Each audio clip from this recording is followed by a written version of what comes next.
This is the KTC TBZ1407 ratcheting wrench and pass-through socket set.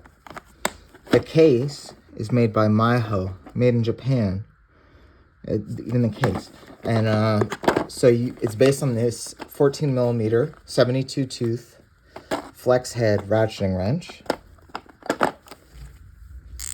which has the brass set screw with the glue on it. It feels good.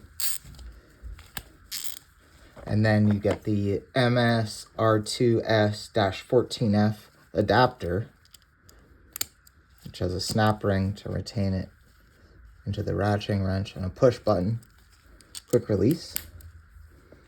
And of course you can also use it on a fixed box end wrench, like this KTC M5 series wrench, to break fasteners loose, but not with these sockets because they're externally driven only. They have no square drive.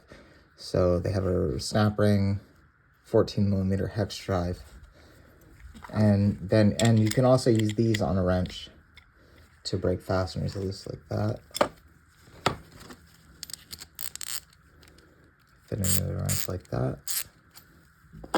It's a nice little kit. You get a 8, 10, 12, 13, and 14 millimeter. Thanks for watching.